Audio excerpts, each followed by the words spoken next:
அனைவருக்கும் வணக்கம். நம்ம இந்த பகுதியில் பார்க்க போகிறது என்னென்னா, வசிய குங்குமம். இந்த வசிய குங்குமம் எதுக்காக பயன்படுத்துகிறாங்கன்னா, ஜனவசியம், தனவசியம், தொழில் வசியம் மற்றும் அரசியல்வாதிங்க, பெரிய பெரிய தொழிலதிபர்கள் இதை பயன்படுத்துவாங்க. இதை எப்படி தயாரிக்கிறதுன்றதை பார்க்கலாம். இதுக்கு தேவையான பொருட்கள் என்னென்னா, வெள்ளரிக்க வேர் மூலிகை சாறு சத்து 2 கிராம், வெள்ளை குண்டுமணி வேர் மூலிகை சாறு சத்து 2 கிராம், மதிமயங்கி பொடி வேர் மூலிகை சாறு சத்து 2 கிராம், ஆடையொட்டி மூலிகை வேர் சாறு சத்து 2 கிராம், தொட்டால் வாடி வேர் மூலிகை சாறு சத்து 2 கிராம், வெள்ளை விஷ்ணுகிரகிந்தி வேர் மூலிகை சாறு சத்து 2 கிராம். இதை நம்ம ஒரு 2 கிராம் இதில் நம்ம அந்த எசன்ஸ் நம்ம சேர்த்துக்க போகிறோம். இப்போ நம்ம எடுத்து வச்சிருக்க மூலிகை வேர் சாறு சத்து நம்ம 2 கிராம் சேர்த்துக்க போகிறோம்.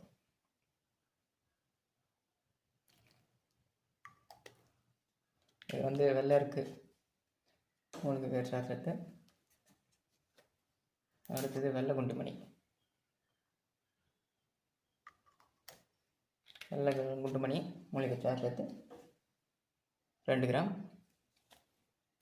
அடுத்தது மதிமயங்கி வேர் மூலிகை சாறு சத்து 2 கிராம்.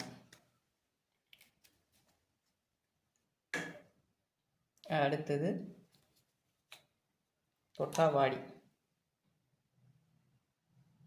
வேருடைய மூலிகை சாறு சத்து 2 கிராம். கொஞ்சம் அது 2 கிராம்.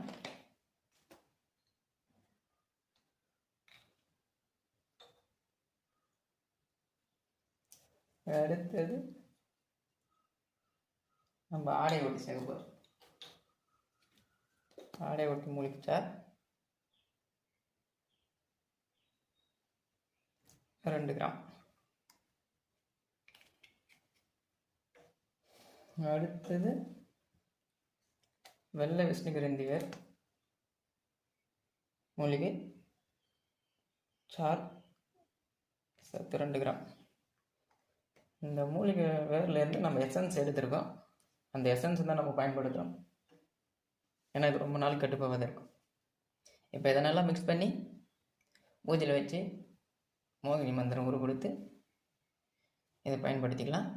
இதில் விஷயம் நல்ல ஒரு முறையில் வேலை செய்யும்.